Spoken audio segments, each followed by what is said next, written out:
Hello students, today we are going to see the grammar based on 10th standard English textbook unit 1.4. The grammar is infinitives and gerund. First let us see the meaning of infinitives. Sometimes the form of a verb in sentence names the action but does not change according to tense, number, or person. Such a form is known as non-finite form or an infinitive. An infinitive is used with or without to. म्हणजे इन्फिनिटिव्स आपण क्रियेच्या शब्दांना म्हणतो जे शब्द वाक्यांमध्ये वापरल्यावर त्याच्यामध्ये टेन्स म्हणजे काळ, नंबर म्हणजे संख्या, एकवचन किंवा अनेक वचन, पर्सन म्हणजे प्रथम पुरुष, द्वितीय पुरुष किंवा तृतीय पुरुष अशा पद्धतीने हे क्रियेचे शब्द बदलत नाही. त्यांना काळाचा, संख्येचा आणि व्यक्ती कोण आहे याच्यावरनं ते बदलत नाहीत. अशा क्रियेच्या रूपाला आपण म्हणतो नॉन फायनाईट किंवा इन्फिनिटिव्स. हे इन्फिनिटिव्स आपण जेव्हा वापरतो तेव्हा ते विथ टू किंवा विदाउट टू म्हणजे टूच्या मदतीने वापरणार टू बरोबर किंवा टू न वापरता सुद्धा आपण ते वापरू शकतो. Let's see the examples first. Example number 1. I decided to do homework every day. Here in this sentence we see I is the first person म्हणजे प्रथम पुरुष आहे. त्यानंतर decided हे क्रिया भूतकाळात आहे म्हणजे इथं टेन्स नंबर हे बघतोय आपण. तर I प्रथम पुरुष, decided भूतकाळ आहे. आपण इन्फिनिटिव्ह वापरले to do homework every day. Second sentence. He decides to do homework every day. Now in this sentence, he is the second person म्हणजे द्वितीय पुरुष आहे. त्यानंतर क्रिया आपण वापरली आहे ती आहे decides म्हणजे वर्तमान काळ. तर वर्तमान काळात सुद्धा इथं टेन्स प्रमाणे आपण पाहतो की टू डू हे आपण वापरले infinitive. Third sentence. They will decide to do homework every day.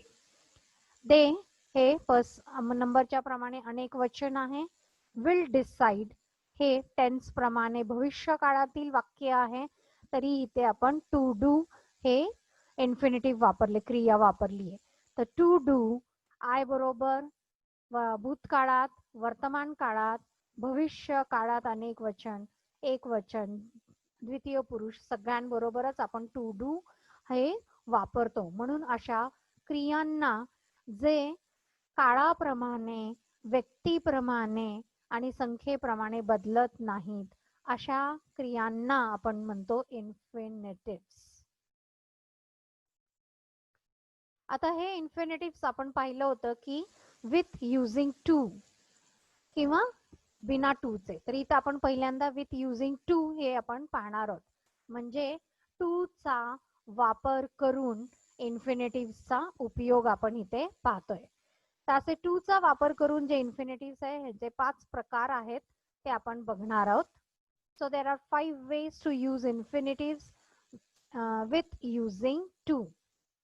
Subject म्हणजे कर्ताच्या स्वरूपात. Let's see the example. To learn English is easy.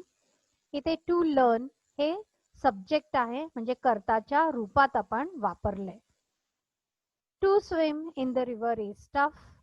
इथे देखील आपण पाहतो टू स्विम हे कर्ताच्या जागेवरती वापरलंय. आपल्याला माहितीये कर्ता, क्रिया, कर्म अशा पद्धतीने वाक्याची रचना असते. To dance on the stage is nice.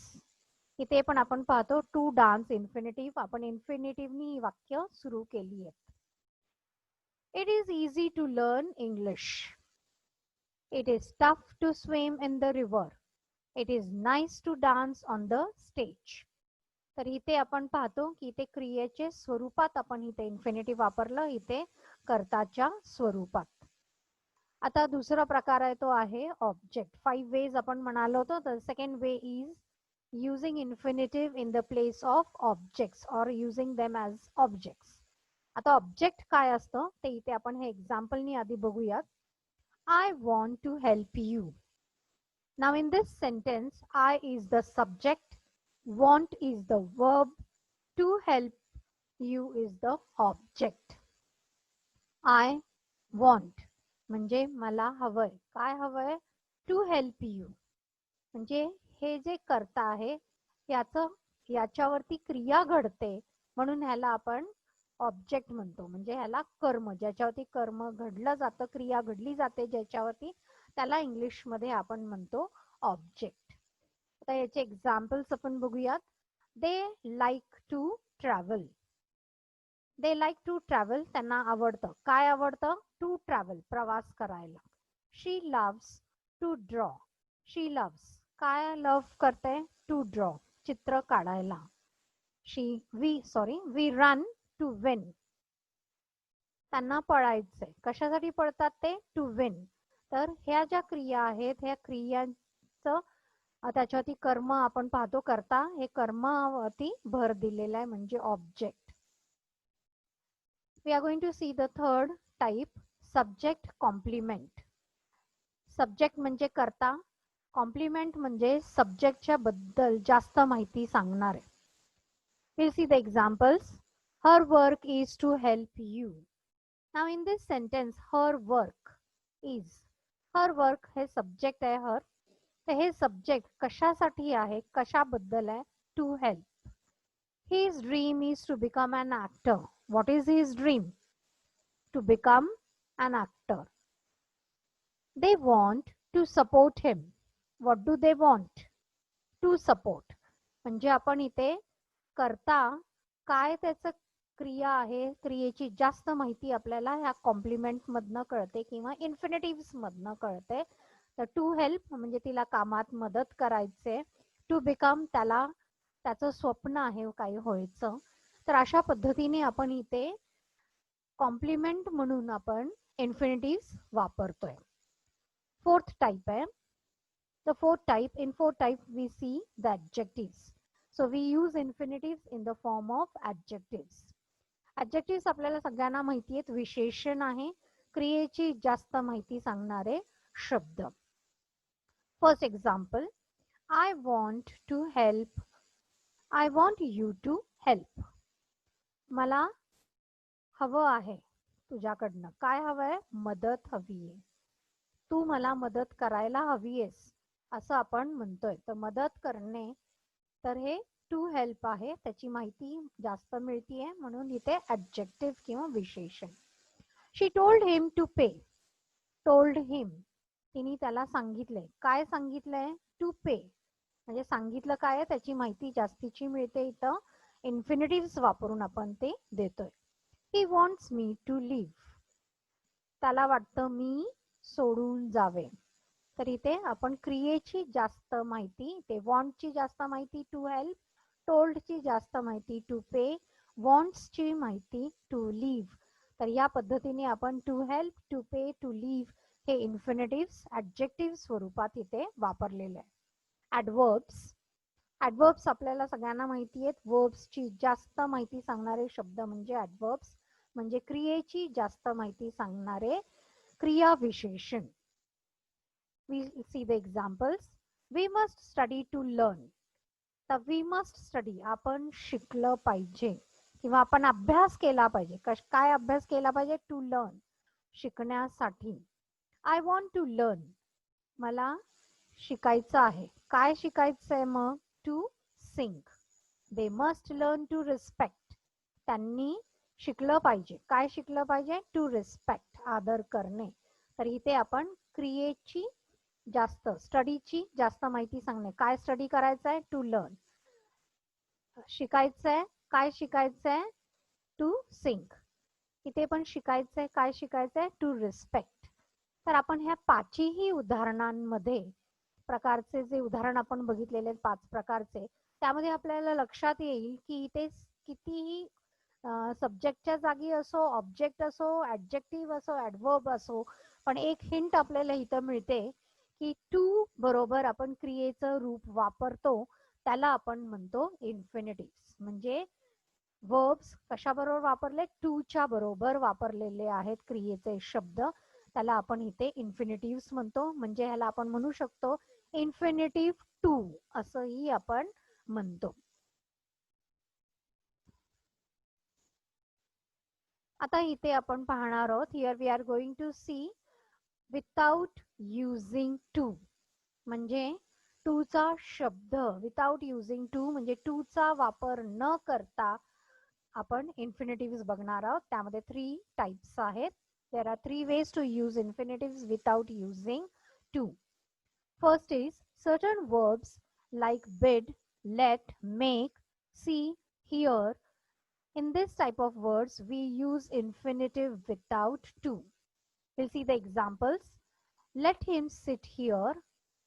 इथे सिट मूळ क्रिया वापरलेली आहे, त्यामुळे ह्याच्या शब्दामध्ये काहीही बदल झालेला नाही, मूळ रूपात आपण ते वापरतोय. मेक हिम स्टँड. मेक आणि स्टँड ह्यामध्ये 2 वर्ब्स आहेत. हेही मूळ स्वरूपात आहेत, ते इन्फिनिटिव्ह म्हणून आपण इथे वापरतोय. I made him run. Made आणि रन हे 2 क्रियापद इथे वापरतोय, हेही इन्फिनिटिव्ह मूळ रूपात वापरतो without using to. They saw him do it. Saw आणि do इथे 2 क्रिया आहेत ह्या वाक्यामध्ये. I heard him cry. Heard आणि cry हे 2 क्रियेचे रूप आहेत. तर इथे आपण पाहतो sit, make, stand, run, saw, cry, heard हे रूप इथे बदलत नाहीत आणि म्हणून हे इन्फिनिटिव्हचं उदाहरण आहे. Second type, the verbs like will, would, shall, should, may, might, can, could and must. They are used as modal auxiliary verbs. म्हणजे ह्या शब्दांना आपण मॉडल ऑक्झिलरी वर्ब्स असे म्हणतो.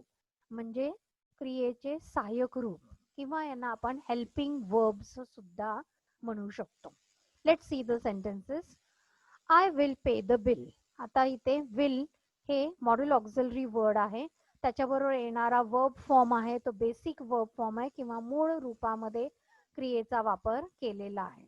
Second sentence, you should work hard. Should सुद्धा modal auxiliary आहे, work क्रियेचा शब्द मूळ रूपात वापरलेला आहे.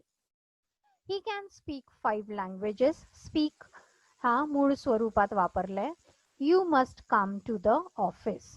सो इथे आपण बघू शकतो पे, वर्क, स्पीक, कम हे सगळे क्रियापद मूळ स्वरूपात वापरलेले आहेत. त्यांच्याबरोबर आहे विल, शुड, कॅन आणि मस्ट हे auxiliary words, modal auxiliary words वापर केलेले आहेत.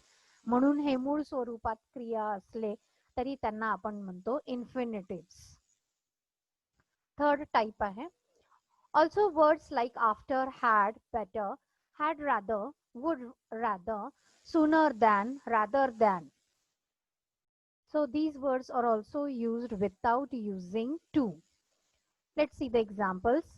You had better ask permission. The had better च्या बरोबर ask हे बेसिक फॉर्म मध्ये किंवा मेन रूट वर्ब फॉर्म मध्ये वापरलंय. I had rather play than work. Play main verb. He would rather die than cheat you. इथे 2 verb forms आहेत, die आणि cheat, तरी देखील ते मूळ स्वरूपातच वापरलेले आहेत. She would come sooner than you think. They would win rather than lose it. तर ह्या सगळ्याच एक्झाम्पल मध्ये ask, play, die, cheat, come, think, win, lose हे सगळे वर्ड आपण पाहतो की आपण मेन वर्ब्स जे आहे ते मेन और रूट वर्ब फॉर्म मध्येच वापरलेले आहे विथआउट युजिंग टू. तर इथे 2 प्रकार आपण पाहतो, with using to and without using to infinitives. तर ह्यामध्ये हिंट एक आपण घेऊ शकतो की जे एक्झाम्पल्स ज्यांना टू वापरून क्रियापद वापरलेले आहे मूळ रूपात ते इन्फिनिटिव्ह टू आहे किंवा इन्फिनिटिव्स म्हणतो आपण त्यांना. आणि ह्या बाकीच्या उदाहरणांमध्ये मेन रूट फॉर्म किंवा मूळ क्रियेचं पद वापरलेलं आहे, त्याला टूचा शब्द जोडलेला नाही, तरी देखील त्यांना आपण इन्फिनिटिव्स म्हणतो. Here I have given you a question to solve. Underline the infinitives and write them again. तर इथे आपण एक प्रश्न सोडवणार आहात की इथे इन्फिनिटिव्स तुम्हाला काय करायचे आहेत, अंडरलाईन करायचे आहेत, त्यांच्या खाली रेष ओढायची आहे आणि राईट देम अगेन, त्यांना परत लिहायचे. तसंच इथे we have the second question. Pick out the sentences from the passages and make a list of infinitives. तुम्ही कुठल्याही धड्यामधले पॅसेजेस घेऊ शकता आणि त्यामधले इन्फिनिटिव्सची लिस्ट बनवू शकता. आता इथे दुसरा व्याकरणाचा प्रकार आहे. Here we are going to see the another grammar part. The name of this grammar is gerunds. Now we'll see the meaning of gerunds first. When the ing form of a verb is used as a noun, noun म्हणजे नाम, is known as a gerund or a verbal noun. जेरंड्स म्हणजे क्रियेचाच प्रकार आहे, पण ह्या क्रियेच्या शब्दांमध्ये आयएनजी लावलेले आहे. आपण आधीचे क्रियेचे रूप पाहिले होते ते मूळ रूप होते. आपण काही वेळेला शब्दांना आयएनजी लावून इंग्लिशमध्ये चालू काळ दाखवण्यासाठी सुद्धा आयएनजी लावतो, पण ते इन्फिनिटिव्स म्हणून वापरता येत नाहीत. कारण आपण म्हटलंच होतं सुरुवातीला की पर्सन, टेन्स आणि नंबरनी क्रियेमध्ये बदल होत नाही. असेच क्रियेच्या रूपांना आपण इन्फिनिटिव्स म्हणतो. आता इथे हे जेरंड्स आहेत. जेरंड्स मध्ये आपण क्रियेचेच हे शब्द वापरतोय आयएनजी लावून, पण ते क्रिया म्हणून नाही तर ते नामाच्या स्वरूपात त्यांचा वापर आपण करतो. म्हणजे नाउनच्या फॉर्म मध्ये ते वर्ब्स वापरतो. क्रियापद आपण नामाच्या स्वरूपात वापरतो. Let's see the examples now. Gardening is my favourite hobby. इथे बागकाम करणे नाहीये, बागकाम जी कृती करतो ती नाहीये, तर गार्डनिंग, तर हे इथे ऍक्शन नसून नामाच्या स्वरूपात, म्हणजे गार्डनिंग हे माझं फेवरेट हॉबी आहे. क्रिया नाही तर नामाच्या स्वरूपात इथे गार्डनिंग आपण शब्द वापरलाय. Swimming is a good exercise. तर स्विमिंग पोहण्याची क्रिया नाहीये, तर पोहणे हे नामाच्या स्वरूपात इथे वापरले. Third example. Reading is a nice habit. तर वाचन ही चांगली सवय आहे, वाचन करणे ही चांगली सवय आहे. तर इथे आपण बघू शकतो गार्डनिंग, स्विमिंग आणि रीडिंग हे वाक्याच्या सुरुवातीला वापरले, म्हणजे इथे सब्जेक्ट म्हणून आपण हे क्रियेचे रूप नामाच्या स्वरूपात वापरलेले आहेत, म्हणून ह्यांना आपण इथे जेरंड्स म्हणतो. Next sentence. ऑल ॲडमायर माय गार्डनिंग. आता या वाक्यामध्ये आपण पाहतो की ऑल ॲडमायर माय गार्डनिंग. ऑल ॲडमायर, ॲडमायर म्हणजे स्तुती करणे. कशाची स्तुती करतात? गार्डनिंगची, माझ्या गार्डनिंगची. मी बाग सांभाळते त्याची.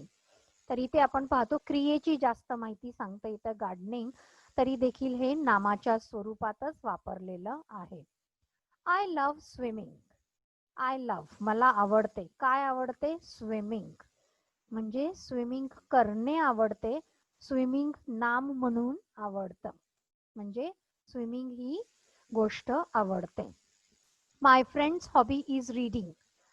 माझ्या फ्रेंडची हॉबी म्हणजे फ्रेंडचा छंद काय आहे? रीडिंग आहे, वाचन आहे. तर इथे देखील आपण हे नामाच्या स्वरूपात रीडिंग हा शब्द वापरतोय. Next example. He one a medal for swimming. त्यांनी मेडल किंवा पारितोषिक जिंकले. कशासाठी जिंकले? For swimming. म्हणजे इथे फॉर आपण प्रेपोजिशन बघतो. आता हे कशासाठी जिंकले त्याच्याच माहिती आपल्याला मिळतीये स्विमिंगमुळे. तर इथे हे वेगळ्या पद्धतीचं आपण जेरंड इथे वापरतोय. Next example. We are interested in hearing songs. We are interested in hearing songs. तर इथे इंटरेस्टेड आहे. कशामध्ये इंटरेस्ट आहे? In hearing songs. तर गाणे ऐकण्याचं इंटरेस्ट आहे. म्हणजे या इंटरेस्ट शब्द क्रिया आहे, त्याची जास्त माहिती आपल्याला हिअरिंग मधनं कळते आणि म्हणून हे हिअरिंग नामाच्या स्वरूपात वापरलेलं आहे. आय लाईक टू क्लाइंब किंवा आपण म्हणू शकतो की प्रेपोजिशन आहे. इन कशामध्ये इंटरेस्ट आहे? हिअरिंग मध्ये, ऐकण्यामध्ये आहे. म्हणून इथे प्रेपोजिशनची वरती माहिती आहे हे हिअरिंगची, म्हणून त्याला आपण नामाच्या स्वरूपात स्वीकारतो. I like to climb stairs instead of using the lift. आता ऑफ पण इथे प्रेपोजिशन आहे. तर प्रेपोजिशन कशात? I like to climb stair instead of, मला पायऱ्याने चढण्यापेक्षा, मग पायऱ्याने चढण्यापेक्षा काय आवडतं? Using the lift. लिफ्ट पेक्षा मला पायी चालायला आवडतं. तर इथे युझिंग हा शब्द आपण पाहतो की नाम म्हणून वापरलेला आहे. I like doing homework. तर लाईक काय आवडतं? डुईंग करणे, अभ्यास करणे, घरचा अभ्यास करणे आवडतं. तर इथे सगळीकडे आपण बघू शकतो की क्रियेला ING लावलेला आहे, तरी देखील ही क्रिया नाही, तर आपण नामाच्या स्वरूपात हे क्रियेचे शब्द वापरतो. I have given you one question to solve here. Underline the gerunds from the sentences given below. म्हणजे हे खाली दिलेल्या वाक्यांमध्ये असे जे क्रियेचे रूप आहेत ING फॉर्म मधले जे नाम म्हणून वापरलेले आहेत ते तुम्ही इथे वापरायचे, अंडरलाईन करायचे आणि हा अभ्यास सोडवायचा आहे. Hope so. This is grammar part. Then too you must have understood it. Thank you. Stay home, stay happy, and do study.